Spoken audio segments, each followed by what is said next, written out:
Why, oh why, do I hit the shots I do? Why, if I'm a right-hander, do I see a ball that starts massively left and works right, and if I'm a left-hander, it starts right and moves massively left? Well, that generally means there is a very, very likely chance that you are what we would call coming over the top. Now, first of all, we need to understand, we see these shots, what does over the top actually mean? Well, if I was to take my setup here and I was to draw a line up the shaft of my golf club all the way through my body, and then I was to grab another line and I'm going to go again from the butt of my golf club and I'm going to extend it up into what I would call my shoulder area, there is a little bit of a window there that we create, and in that window we're trying to keep the golf club and the shaft of the golf club through that window all the way to the top of the backswing, as well as all the way down into the point of impact. Now, the closer I am to that bottom line, the better. But if I am coming over the top and we're defining that over the top motion, it would mean as I get to the top of my backswing, the motion would be that I get closer to that top line as I come down, or I come over the top of that line. Now, if I'm coming over the top of that line, well, now all of a sudden, I am what you would call coming over the top. Now, there is a lot of reasons as to why we come over the top, and we're going to define those things in this video. But the one thing I also want you to understand is over the top doesn't mean steepness of shaft. Steepness of shaft, you can come down steep and in behind you and not be coming over the top. You can also have a shallow shaft and still be coming over the top. But generally 9 times out of 10, when you are coming over the top, we tend to see a steepening of the shaft. So don't mistake steepening of the shaft for over the top motion. Over the top motion simply means we are getting closer to that top red line or moving over the top of that line as we're moving down into impact.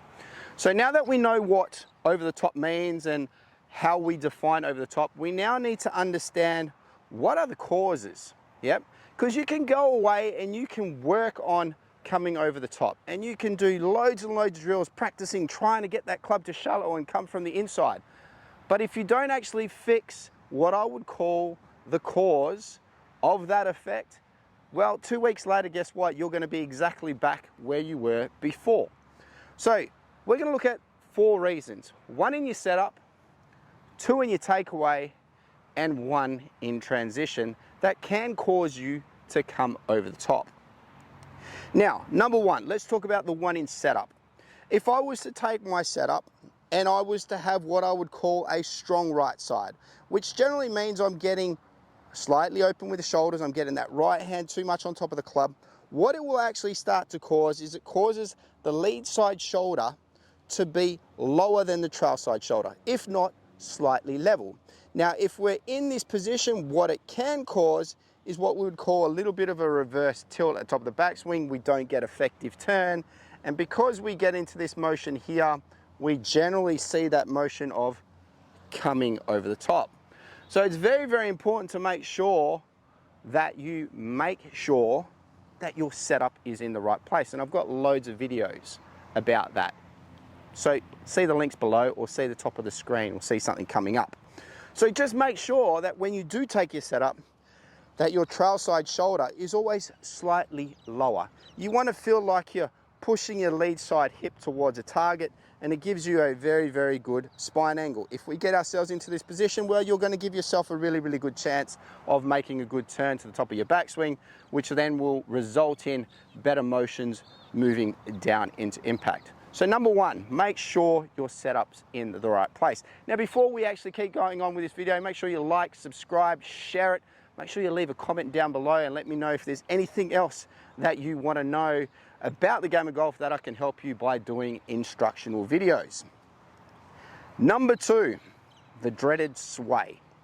Again, it will result in the same finishing position at the top of the backswing. You'll start to see the common trends here of faults that happen really early that result in bad movements as we move back down into impact. Again, we can take a very, very effective setup, but if we take a backswing and our hips sway, all of a sudden it puts our spine back into that same position that we had with regards to problem number one, where the lead side shoulder ducks under too much. Again, we get what we would call a slight reverse tilt. And again, here we're in a good position now to come over the top. So number two, if you've got a little bit of a hip sway, there's a general cause or a general effect that you will be coming over the top. Now people, when you are working on your golf swing, you've got one of the best training aids in the world. It's called your mobile phone, and guess what? It records at what we would call 240 frames per second. So ultra slow-mo. Record your swing and make sure that when you record your swing, you've got the camera in the right place, of course, but record it and look at it. It's going to tell you everything that you need to know. If you've got a setup fault, you'll be able to see it. If you've got a hip slide, you're going to be able to see it. So get your phone out and, for God's sakes, people, record your swing. It will make a big difference to the way that you practice. So there's fault number two, what we would call a little bit of a hip slide. Now, number three is more of a reactive kind of swing fault, in the sense where you know you're coming over the top. So then what you try and do is you swing that club massively inside on the backswing. Now, that's you're thinking that you're going to be able to get it massively from the inside as you move back to the golf ball. Wrong. Generally, 9 times out of 10, when we see a person who massively gets it on the inside, the next motion is the shaft goes well up, and because you've got in this position here, and you can feel all this mass behind your body, your next move is to shift that mass forward. So again, all of a sudden, we're coming over the top. So if you're going over the top, don't think by swinging excessively inside is going to fix your problem. Most likely, it's just going to enhance the issue. So you just need to make sure that you are swinging closer to what we would call on plane. And like I said, get your camera out, record yourself, and you'll know if you're getting in that window. Now, the final one is a transition one, the move from the top of the backswing as we're coming down into impact. Now, you've got to understand that this motion generally comes from the fact that you've done possibly one of those other three things earlier in your backswing.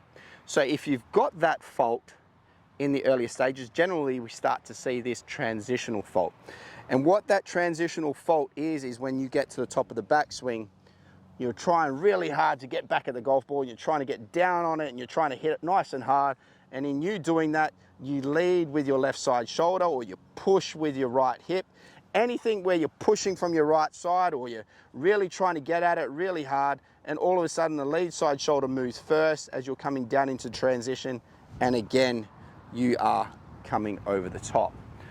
So you need to be extremely patient from the top of your backswing, in the sense that when you get to the top of that backswing here, that you don't want to feel all this tension through the right side of this body, which is going to throw forward, which is going to make you come over the top. You want to feel like you're being really, really relaxed from that right side, and you want to get that feeling of letting that club drop, or the lead arm drop. And we're talking about transitional motion here, and that's the motion between the top of the backswing and when the arm gets parallel to the ground. You want to really feel like you're really relaxed through that motion, and you're letting gravity do its job, and you're just letting that club start to move down as you come to impact. And you can see there, if I get myself into that position, well, we're really starting to come closer to that bottom line in our swing plane. And that's what you're effectively trying to do. If you are seeing those shapes, like I said, if you're a right-hander that goes left to right, or if you're a right-hander and it goes massively right to left, you really want to feel that your club is staying closer to those swing plane lines, or that bottom line that I showed you in the initial parts of this video. So people, get your cameras out, record your swing. It is the best training aid that you have got. Do that loads of times, work on it, find out which cause you have. There's no point just fixing the over the top motion unless you actually attack what we would call the main cause. Go and find your cause, and you will eventually fix the overall problem. All right, guys, I hope that one helps. Over the top, if you've got it, there's a way to find out what's causing it and what you can do to fix it. All right, like, subscribe, share. We'll see you next time at Murdoch Pines. And like I said, big things happening here in 2023.